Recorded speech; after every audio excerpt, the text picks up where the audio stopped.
Hey everyone, and welcome back to my first video in a long time.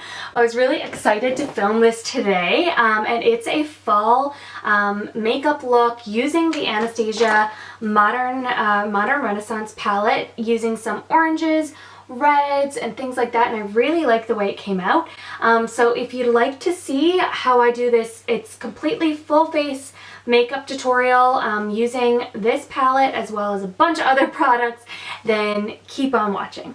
Okay, so I'm going to start by priming my face with the Mercier hydrating foundation primer. And I just recently picked this up. I had a sample of it and I really liked it, so I picked up the full size.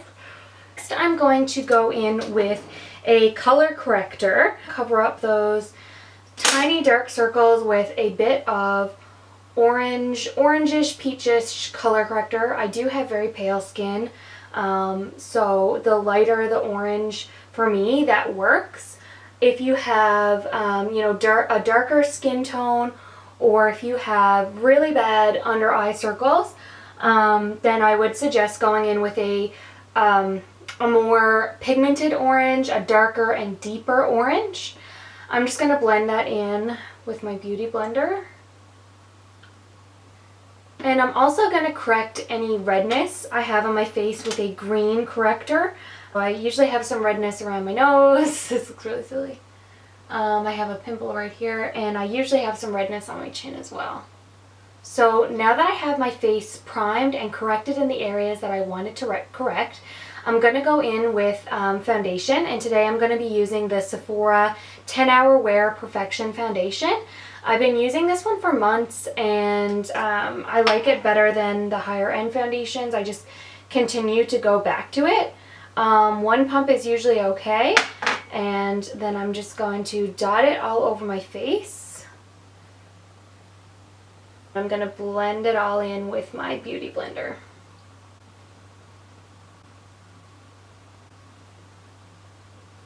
Oh, and I am the shade Light 22 Natural. Okay, so now that we've made my skin all the one color, we're going to go back in and add some dimension by highlighting and contouring. And usually with any face shape, highlighting is the exact same method. So it's across the forehead, under the eyes. God, this Shape Tape gives out a lot of product. It's almost too much product, but it was just what's on the brush, and on the chin for highlighting. So I'm going to blend that in. Okay, so the next step after I highlight, I like to go in and just set my makeup because I do use a powder contour. So I'm just going to go in with a fluffy brush, and this one is from Makeup Forever, into the Mercier translucent setting powder. And I'm just going to swirl it around in the cap and tap it, and then I'm going to just set all across my face. Okay, so now that we have that set, we're going to add some contour. And I am just using a shade in this Tarte palette. I'm going to be using the middle shade. So because my face is heart-shaped, I'm actually going to start my contour up at my forehead. So it's wider at my forehead, narrow toward my chin, and wide at the cheeks as well.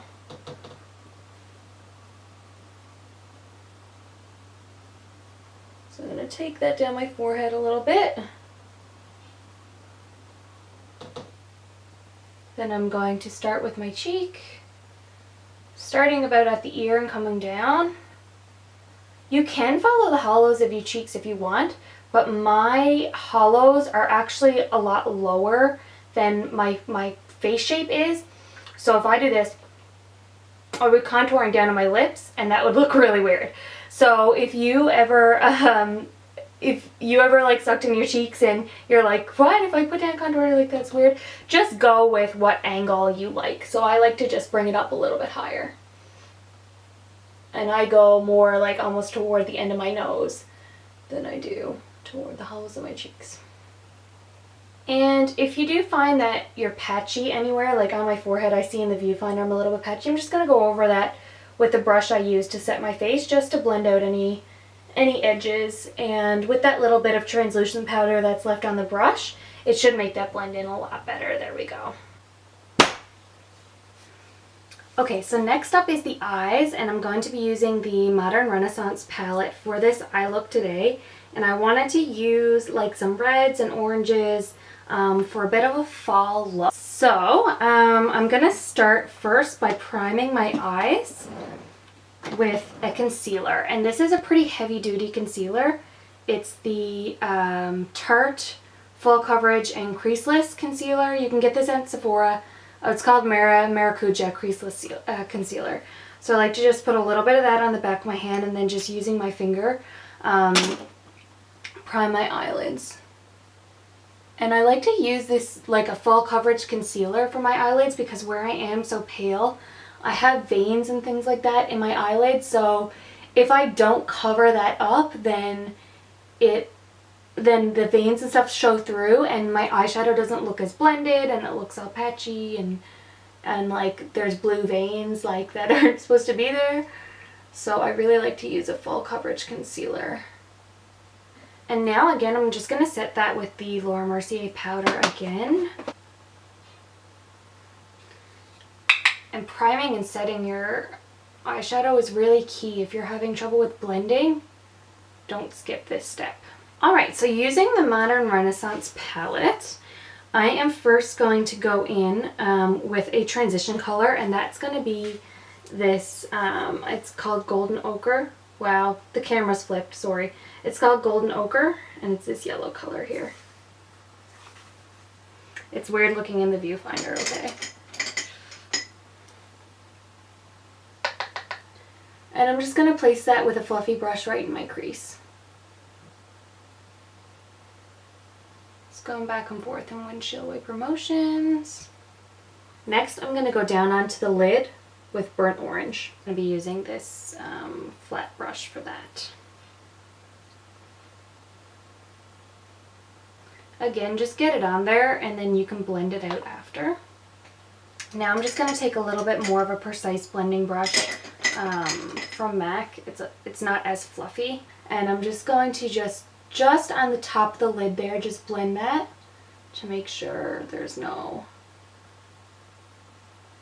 spaces or, you know, just diffuse the color all over the lid.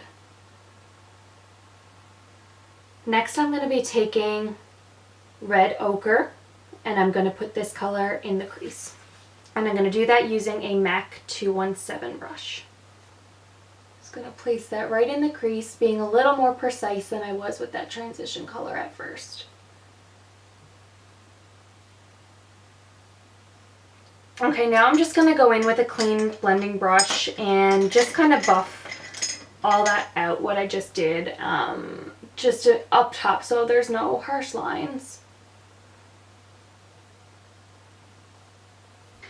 Okay, so the next color I'm going to go in with is going to be on the outer crease to define a little bit more, and that's going to be with Cypress Umber. And I'm going to go in with this tiny pencil shaped brush. I believe this one is from Morphe. Just picking up some of the color and then just lightly tapping on the outer corner to create a bit of a V shape and a bit of an angle. So I'm going to lift everything up and out. So again, I'm just going to place it with this brush on the outer corner and then I'm going to blend it out. And then going back in with another, this isn't a MAC 217, but it's really similar from Morphe. I'm going to go in with that and just staying in the same place. So not going too far outside where you just place the colors. So I like to use more of a circular motion for the outer corner. And then blending up and out. So just in the crease area, I'm going to go in with this bright Venetian red.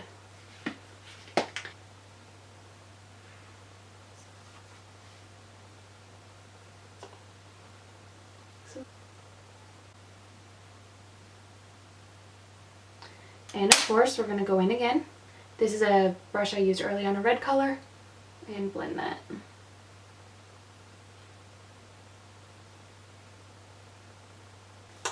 Okie dokie, and that is the top of the eyes done. So first I'm going to move on to brows, then I'm going to do the lower lash line. Okay, so for my brows I'm going to use the Anastasia Dip Brow Pomade paired with the Anastasia Beverly Hills Brow Brush as well. You can get this at Sephora right next to the Dip Brow Pomade, but it's brush number 12.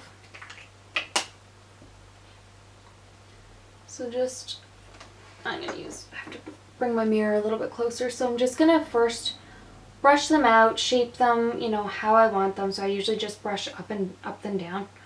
And then dipping slightly into the pomade, I'm going to start by drawing a straight line from the beginning of my natural brow to where I want it to arch.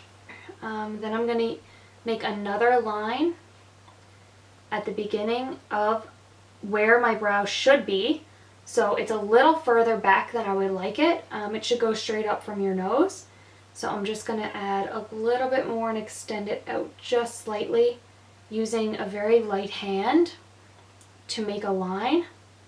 Then I'm going to connect the lines from the bottom and just feather it up. It looks a lot more natural when your brows go up in the beginning rather than lay flat down. So just feathering it up and making it connect there. Then moving on to the back of the brow, so I'm going to again connect where I wanted the arch to go and draw that line down to the end of my natural brow.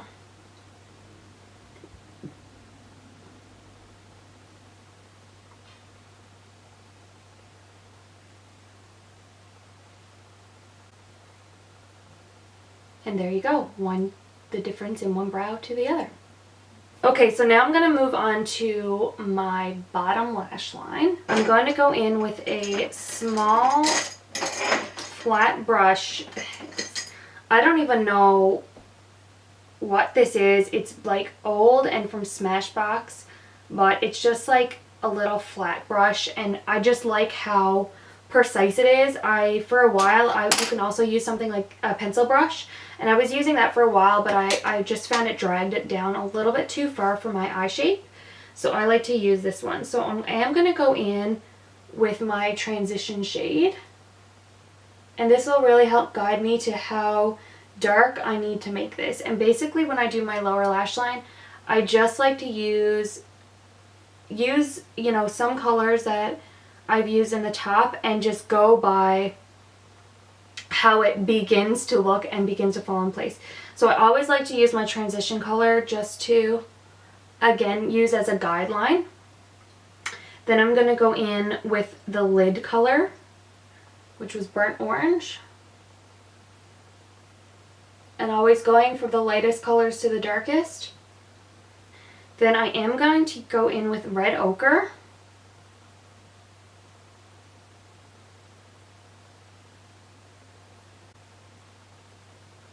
All the way across as well. And then finally, the color that I put in my outer crease, which was the dark Cypress Umber. And I'm not going to drag this one all the way across, just about to, you know, just the outer corner to the middle, blending into the middle.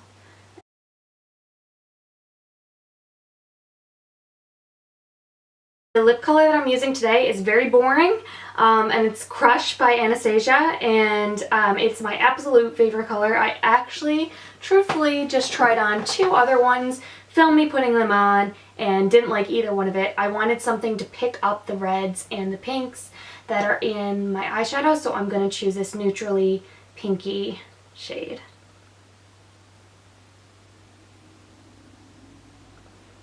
And basically I wear this like every day.